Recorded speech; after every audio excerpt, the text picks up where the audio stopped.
दोस्तों नमस्कार, स्वागत है हमारे चैनल के अंदर। और आज के इस वीडियो में हम बात करेंगे कि परिमार्जन क्या कहलाता है, परिमार्जित और अपरिमार्जित भूमि क्या होती है। इसमें हम कैसे पता करेंगे कि आपकी भूमि का परिमार्जन हो गया है या नहीं हुआ है। साथ ही जानेंगे कि अपरिमार्जित भूमि है यदि। हमारे डिजिटल क्रॉप सर्वेयर के लिए भी यह एक महत्वपूर्ण वीडियो है। अभी तक आपका परिमार्जन नहीं हुआ है उस भूमि का, तो आप अपनी भूमि का ई-KYC कैसे कराएंगे, ताकि वह जब किसी किसान की ई-KYC करें तो अच्छे से उन्हें पता हो कि संबंधित खाते में परिमार्जन हो गया है या नहीं हो गया है। तो हमारे डिजिटल क्रॉप सर्वेयर भी इस वीडियो को ध्यान से देखें। दोस्तों आगे बढ़ने से पहले आपसे रिक्वेस्ट है कि यदि आप चैनल पर नए तो चैनल को सब्सक्राइब करना ना भूलें। वीडियो में दी गई जानकारी अच्छी लगे, आपके काम आए तो उसको लाइक अवश्य करें और अपनी फैमिली और फ्रेंड्स के साथ शेयर भी करें।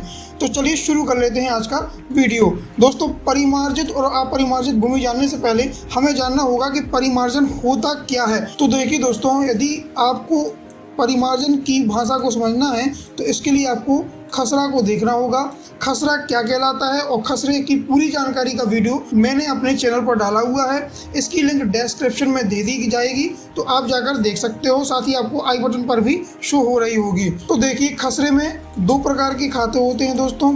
एक होता है एकल खाता और दूसरा कहलाता है हमारा सम्मिलाती खाता। एकल खाते में केवल एक ही भूमि स्वामी होता है, मतलब ऐसा खाता जिसमें केवल एक ही भूमि स्वामी का नाम हो, उसको हम बोलते हैं एकल खाता। और उस एकल खाते में जो भी रकबा लगा रहता है वो पूरा का पूरा उस एक भूमि स्वामी का होता है। उसमें कोई हक हिस्सा लिखने की जरूरत नहीं होती है, मतलब जो संपूर्ण हिस्सा है उस खेत का वो पूरा उस भूमि स्वामी का रहता है। वहीं सम्मिलाती खाते में नाम से ही स्पष्ट है कि इसमें एक से अधिक भूमि स्वामी होते हैं और जो खाता का रकबा है वो इन सभी भूमि स्वामियों में आपस में बटा हुआ होता है। तो सम्मिलाती खाते में हिस्सा नहीं खुला हुआ है तो शासन को और सरकारी कर्मचारियों को यह दिक्कत आती थी कि नामांतरण के समय कहीं सम्मिलाती खाते में एक भूमि स्वामी ने दूसरे का हिस्सा भी तो नहीं बेच दिया और साथ ही शासन की समस्त योजनाओं का लाभ सभी भूमि स्वामियों को उनके हक हिस्सा के अनुसार मिल सके। इसीलिए शासन ने निर्धारित किया कि सम्मिलाती खाते में जितने भी भूमि स्वामी हैं उन सब का हक हिस्सा भी खोला जाए। जैसे कि यदि मान लीजिए 4 भूमि स्वामी हैं तो नॉर्मली उसको बोला जाएगा कि एक भूमि स्वामी का जो हिस्सा है वो 1/4 है, ठीक है। लेकिन कभी कभी यह भी होता है कि 2 के पास ज़्यादा ज़मीन हो और बाकी 2 के पास कम ज़मीन हो, तो ये सम्मिलाती खाते में उन समस्त भूमि स्वामियों का हिस्सा खोलने में बड़ा ही दिक्कत का काम रहता था। इसलिए सरकार ने इस हिस्से को खोलने के लिए एक प्रक्रिया बनाई जिसको बोला गया परिमार्जन की प्रक्रिया।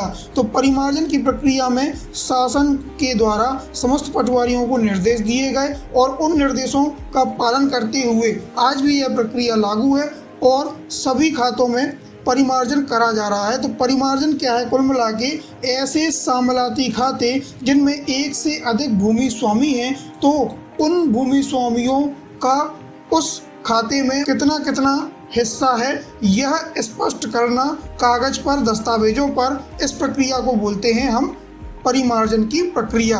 अब हम जान लेते हैं कि परिमार्जित भूमि क्या कहलाती है और अपरिमार्जित भूमि क्या कहलाती है। तो देखिए, ऐसा खेत या खसरा नंबर जिसमें एक से अधिक भूमि स्वामी हैं और उन समस्त भूमि स्वामियों के हिस्से भी आपस में बटे हुए हैं और कागज पर दर्ज हैं, ठीक। तो इसको बोलते हैं हम परिमार्जित खसरा नंबर। वहीं ऐसा खसरा नंबर जिसमें सम्मिलाती तौर पर बहुत सारे नाम तो हैं लेकिन उनमें कितना हिस्सा है आपस में ये खुला हुआ नहीं है, ना ही कागजों पर ये दर्ज है, तो ऐसी खसरा नंबर को हम बोलते हैं अपरिमार्जित खसरा नंबर या अपरिमार्जित भूमि, ठीक है।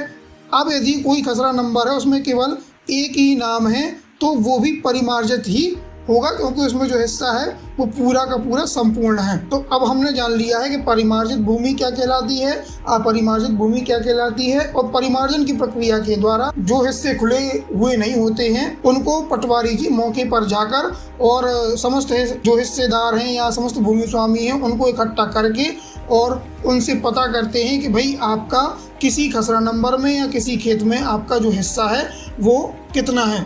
और जब वो पता कर लेते हैं तो फिर वो जो है हिस्सा उनके खसरा नंबर उनके खाते में दर्ज कर देते हैं। तो दोस्तों अब हम जानेंगे कि हम किस प्रकार से पता कर सकते हैं हमारी भूमि का परिमार्जन हो गया है अथवा नहीं हुआ है। तो इसके लिए दोस्तों हमें MP भूलेख की साइट पर चलना होगा। तो चलिए चलते हैं MP भूलेख की साइट पर। तो यहाँ गूगल पर हमने MP भूलेख डाल दिया है और जो ये फर्स्ट लिंक आ रही है इस पर हम क्लिक कर देते हैं। जो एक नया पेज खुल जाएगा। यहाँ अपनी जो भी पब्लिक यूज़र ID है जिन जिन लोगों की, वो क्या करेंगे अपना ID और पासवर्ड डाल देंगे। यदि अभी तक आपने अपनी पब्लिक यूज़र ID नहीं बनाई है तो आप इस बटन पर जाकर क्लिक करके समस्त जानकारी भरकर अपनी पब्लिक यूज़र ID बना सकते हैं। और जो आप यदि डिटेल वाला वीडियो देखना चाहते हैं तो इसकी लिंक जो है डिस्क्रिप्शन में आपको मिल जाएगी कि हम अपनी MP भूलेख पोर्टल पर पब्लिक यूज़र ID किस प्रकार से बनाएंगे। तो जब आप पब्लिक यूज़र ID बना लेंगे तो आपको लॉगिन ID पासवर्ड मिल जाएगा। लॉगिन ID पासवर्ड आप यहाँ पर डाल देंगे और यहाँ पे कैप्चा कोड भरेंगे और सबमिट कर देंगे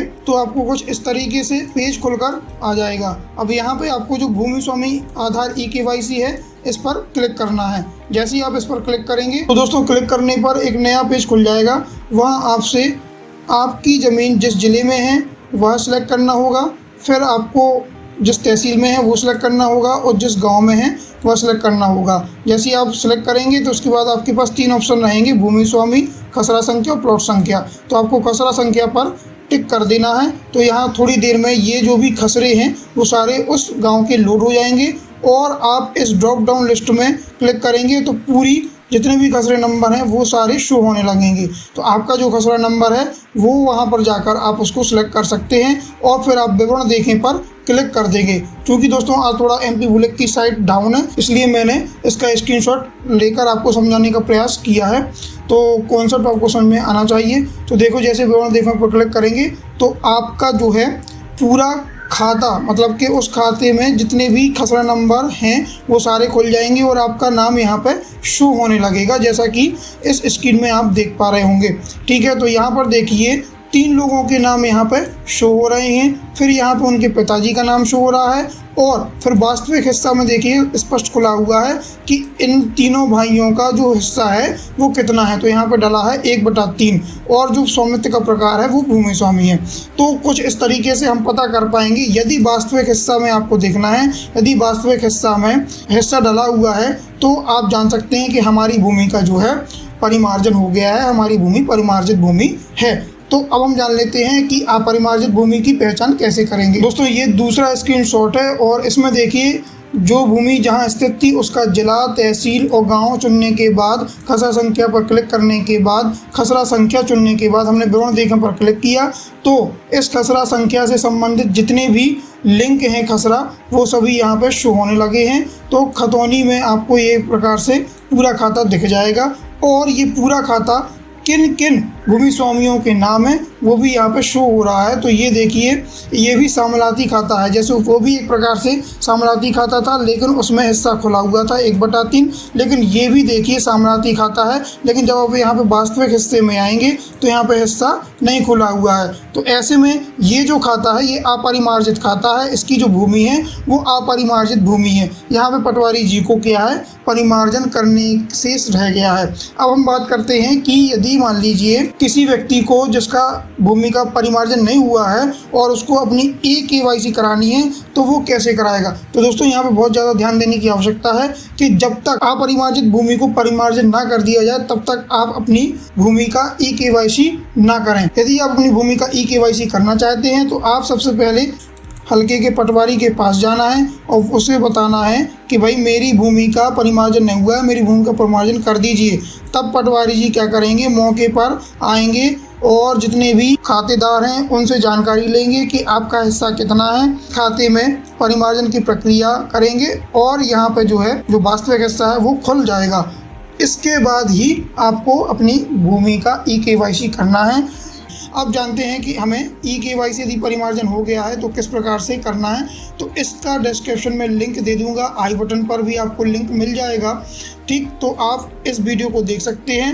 तो दोस्तों ये था आज का वीडियो। आशा है आपको ये वीडियो पसंद आया होगा, इसमें दी गई जानकारी अच्छी लगी होगी। तो मिलते हैं किसी और वीडियो में, तब तक के लिए धन्यवाद। जय श्री राम।